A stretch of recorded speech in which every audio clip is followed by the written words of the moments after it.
Maging negosyante ako basta porsigido at desidido ako. Kanegosyo, posible ba nga makapagsimula ng negosyo sa 100 pesos na bill? Sa panahon ngayon, makakreate ba tayo ng produkto sa 100 pesos? Anong sa tingin nyo? Sige, itry natin. Hanap tayo ng produkto na makapagsimula tayo ng negosyo sa 100 pesos. Okay? Kanegosyo, may binili ako sa Pure Gold na ito, condensed milk.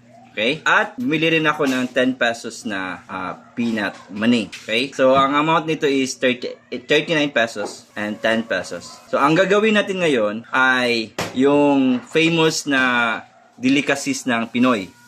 Ano yun?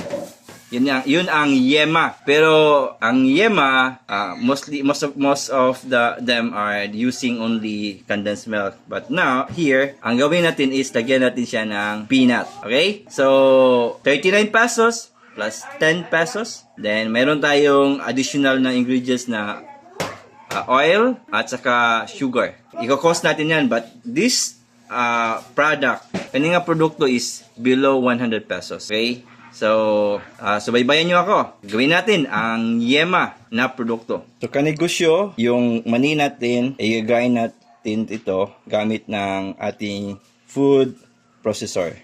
Okay? So, lagyan natin dyan. At i-grind natin siya.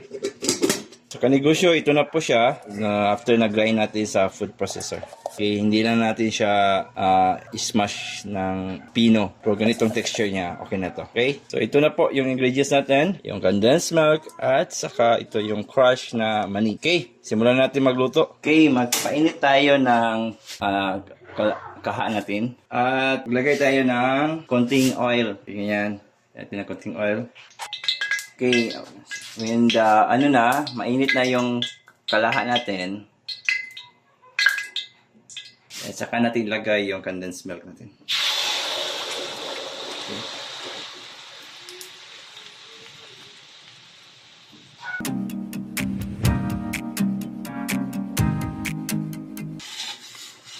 Make sure natin kanegosyo na mahina yung apoy niya. Ganito ang mangyayari niya pag bababol siya. Ang hinihintay natin dito yung lapot niya, ang consistency ng lapot niya. Pero hindi natin tigilan yung paghalo para hindi siya masunog. Okay?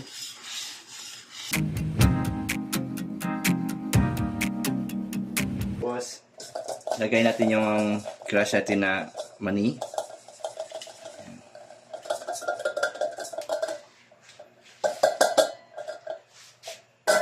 Lahat natin.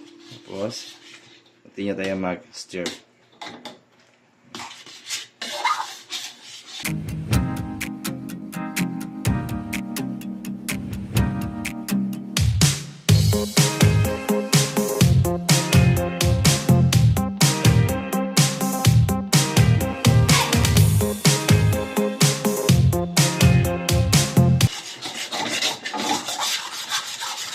Okay. Oilin na po natin. Ito na po kanegosyo, may sugar po tayo dito. So, ang gagawin natin, mayroon tayong scoop, no? Mayroon tayong scoop. Scoop tayo ng ganyan. Scoop natin. Okay, ganyan. Okay. Ayan natin, ha? Ang kamay na ko ay malinis ang kamay ko. Naghugas po ako. And this is our yema. This is yema. Yema. This is yummy. After that, you will. You put sugar? Yeah. I will try. Now, this will be our yema. Wait na lang. Wait na. We will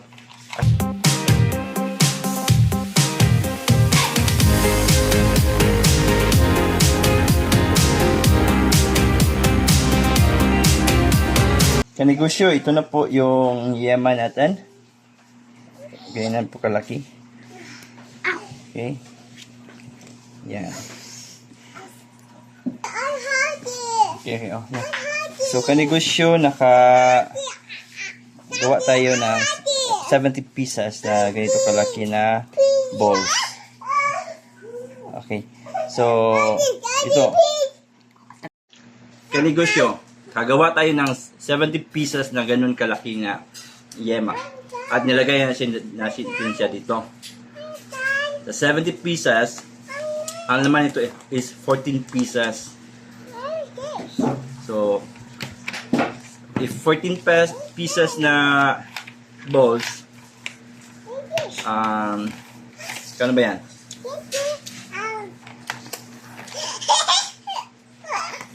Hindi ko kasi nalagay lahat kasi ito sila. Kinain nila. Okay? So,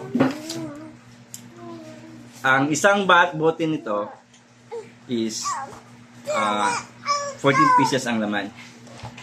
So, makagawa tayo ng 5 pieces na bottle. Ngayon, ang puhunan natin is below 100 pesos. So, it means kung kwenta ko na to, 39 yung 39 yung condensed milk plus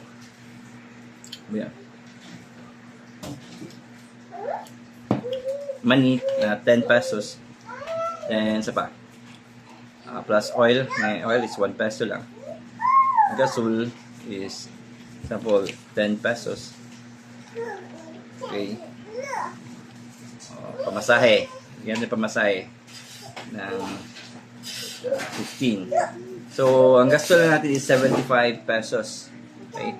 Pili natin ito ibenta ng 50 pesos. Pwede yan.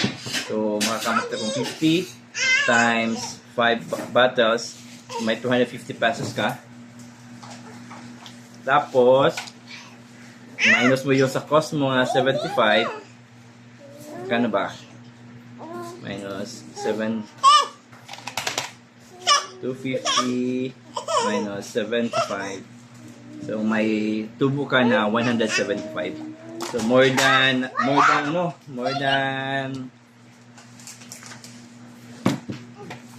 50% yung inasa mo. Okay?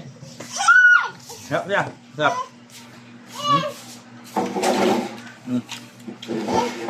Malaki na ako. So, gusto na. Is it yummy? Is it yummy? Yummy? Yummy? Ha? You also can subscribe to JB's World. May vlog din yung anak ko. JB's World. Yeah? Sarap siya.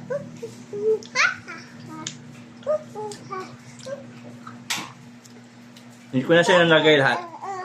Hindi ko na pakita yung 5 kabatil. Kasi,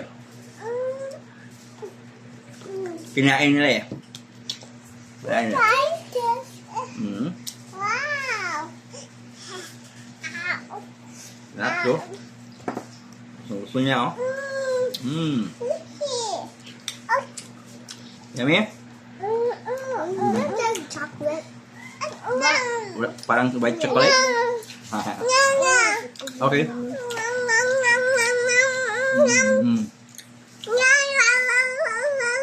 So, kanegosyo, kahit na may 100 pesos ka, pwede mo rin mag-capital sa negosyo. So, nasa sa'yo na yan, yung discarte mo. Okay? So, hopefully, tulungan kita at encourage kita kahit sa below 100 pesos. May container pa pala ito. Ito yung container is, ang bili ko ito is 9 pesos. Tapos lagyan mo pa ng label. Ang gandahan yung label mo. Mabenta mo pa ito ng 65 pesos. Okay? Yeah. Tapusin mo na yung...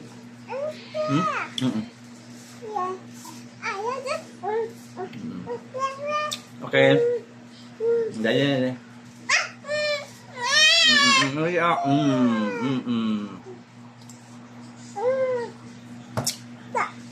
Okay. Nandito na tayo. Salamat po sa pag-view ng vlog na ito. Hopefully, ma-encourage ko kayo na magsimula ng negosyo. Okay? Salamat.